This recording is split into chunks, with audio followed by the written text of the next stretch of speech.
अब मुइज़्ज़ू सत्ता में आ गए, सत्ता का टिकट तो इन्होंने पा लिया, लेकिन ये इस सच्चाई को भूल गए जो इनके मुख्य अपोजिशन के लीडर्स इनको बता रहे हैं। देखिए, यहां की राजनीतिक पार्टियों को अगर मैं आपको बताऊं तो यहां की प्रमुख राजनीतिक अपोजिशन पार्टीज में मालदीवियन डेमोक्रेटिक पार्टी तो सबसे ऊपर आती ही है। उसके बाद नंबर 2 की पार्टी है जमहूरी पार्टी।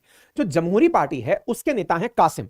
कासिम बार बार कह रहे हैं मुइज़्ज़ू से कि आप ज्योग्राफी नहीं बदल सकते, आप भारत से अपने आप को दूर नहीं सरका के ले जा सकते, या ही चीन को अपने नजदीक खींचकर नहीं ला सकते। हां, आपको कुछ लालच चीन ने भले ही दे दिया हो, कुछ पैसों का, कुछ किसी प्रकार के और संसाधनों का, लेकिन आप अपने नेबर चेंज नहीं कर सकते। और ऐसी स्थिति में अगर मालदीव्स को सर्वाइव करना है तो आपको प्रधानमंत्री मोदी से माफी मांगनी पड़ेगी, जिन्होंने मालदीव्स के कंपटीशन में लक्षद्वीप जाकर के यहां पर आ रहे टूरिस्ट की संख्या में गिरावट दर्ज करा दी।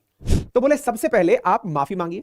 और दूसरी सबसे इंपॉर्टेंट बात, इंडिया फर्स्ट की पॉलिसी मालदीव्स जब से बना है अपना रहा है, आपको इंडिया फर्स्ट की पॉलिसी अपनानी होगी, चाइनीज फर्स्ट की पॉलिसी नहीं अपनानी होगी। चाइनीज फर्स्ट की पॉलिसी की जगह हालांकि मोहम्मद मुइज़्ज़ू ने गजब का पॉइंट पकड़ रखा है। वो कहते हैं मैं चाइना फर्स्ट या इंडिया फर्स्ट नहीं करता, मैं तो मालदीव्स फर्स्ट अपनाता हूं। लेकिन बाकायदा इनकी पार्टी में जो अपोजिशन के नेता हैं, चाहे वो कासिम हो या सोलेह हो, यानी कि चाहे वो मालदीवियन डेमोक्रेटिक पार्टी हो या जमहूरी पार्टी हो, ये दोनों मिलकर के ये डिसाइड कर चुकी हैं कि आप लोग किसी भी कीमत पर इंडिया के खिलाफ बयान नहीं देंगे। चलिए कोई बात नहीं, लेकिन अब इसमें भी एक ट्विस्ट है। अब ट्विस्ट क्या है? रिसेंटली मैंने आपको एक सेशन दिखाया था जिसमें मैंने बताया था कि मालदीव्स की संसद के अंदर लात घुसे चले हैं। मालदीव्स की संसद में लात घुसे क्यों चले? तो मैंने आपसे कहा था कि मोहम्मद मुइज़्ज़ू तो प्रेसिडेंट बन गए, प्रेसिडेंट को अब अपने लिए कैबिनेट की जरूरत है, यानी कि नेता मंत्री बनाने की जरूरत है। कैबिनेट की आवश्यकता पूरी होती है पीपल्स मजलिस से, यानी इनकी संसद से। संसद में इनकी जो कांग्रेस पार्टी है, मुइज़्ज़ू की कांग्रेस पार्टी, इसकी बहुत कम सीटें हैं। उन सीटों के आधार पर कैबिनेट के लिए पीपल्स मजलिस से इन्हें अप्रूवल नहीं मिल सकता था। क्यों नहीं मिल सकता था भाई? ऑब्वियस सी बात है ना, जब पार्टी के अंदर बहुमत ही नहीं है तो आप अपने नेता को, अपने लोगों को कैसे मंत्री बना लेंगे? इस स्थिति में मालदीव्स के अंदर संसद में मोहम्मद मुइज़्ज़ू के समर्थन में कुछ सांसदों ने अपोजिशन के सांसदों से हाथापाई की।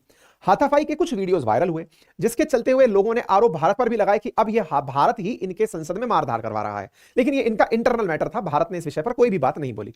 लेकिन फिर से एक बड़ा प्रश्न बनता है, और बड़ा प्रश्न यह बनता है, क्या कैबिनेट मंत्री बन गए, मतलब ऐसी स्थिति हुई कि मुइज़्ज़ू पीपल्स मजलिस से कैबिनेट मंत्री बनवाने में कामयाब हो गए, तो क्या यह माना जाए कि अपोजिशन कमजोर पड़ गया?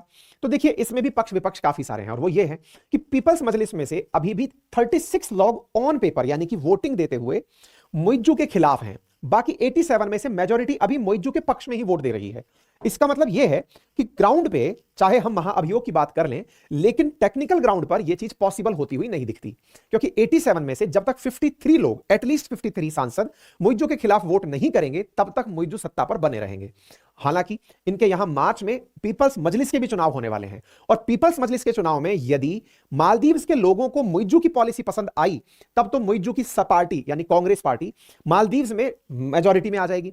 और अगर बिजनेसमैन जिस प्रकार से मालदीव्स के अंदर मुइज़्ज़ू का विरोध कर रहे हैं, या फिर यहां की मुख्य विपक्षी पार्टी जो सालेह की पार्टी है वो विरोध कर रही है, या जमहूरी पार्टी विरोध कर रही है, अगर यह विरोध कामयाब हुआ तो संभवतः पीपल्स मजलिस में मुइज़्ज़ू पावर में नहीं आएंगे, यानी कि मेजॉरिटी में नहीं आएंगे, और मेजॉरिटी में ना आने पर हो सकता है कि उनके खिलाफ महाअभियोग सक्सेसफुल हो जाए। उम्मीद है आप लोगों को यह विस्तार पूर्वक जानकारी समझ में आई हो। फिलहाल के लिए कासिम का बयान काफी ट्रेंड कर रहा है कि इन्हें प्रधानमंत्री मोदी से माफी मांगनी चाहिए। अब इन सभी बीच बातों के बीच में हाल ही में एक चर्चा और निकल कर आई, और वो ये थी कि भारत के विदेश मंत्री से पूछा गया कि भाई साहब, आपको क्या लगता है मालदीव्स और फिलहाल बांग्लादेश, वो भी यही आरोप लगा रहा है, इवन बांग्लादेश में तो शेख हसीना की सरकार बनने के बाद में अपोजिशन तो कह ही रहा है ये भारत ने ही शेख हसीना की सरकार बनवाई है, क्योंकि खालिदा जिया की जो सरकार है उसे भारत पसंद ही नहीं करता है।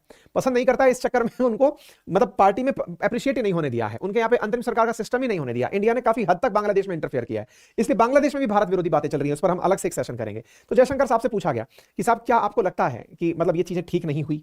जयशंकर साहब ने बहुत अच्छा जवाब दिया, आपको भी सुनना चाहिए। My response to the first question is, don't believe everything you read in the press. Second part of it is, trust Indian diplomacy. So there will be, look, every country has problems in its neighborhood. It's never as good as they say it is, it's never as bad as they say it is. There will be problems. Our job is to anticipate, assess, respond.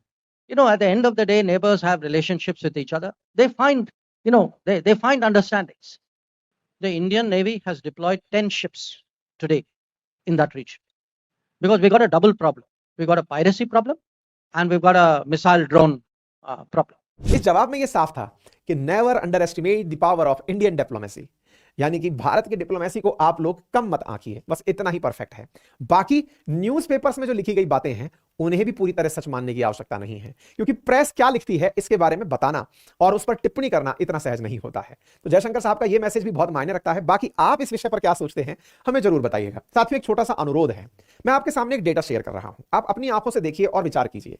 यह data दर्शाता है कि आप में से जितने listeners हैं उनमें से लगभग 45% लिसनर्स ऐसे हैं जिन्होंने हमारे चैनल को सब्सक्राइब नहीं किया हुआ है। आपसे तमाम बार हमने रिक्वेस्ट की है, कृपया करके इस रिक्वेस्ट को माने। सब्सक्राइब का कोई चार्ज नहीं लगता, आप इस चैनल को सब्सक्राइब कीजिए। ये चैनल सब्सक्राइब करें, हर अपडेट आपको मिले इसके लिए बेल आइकन जरूर दबाइएगा।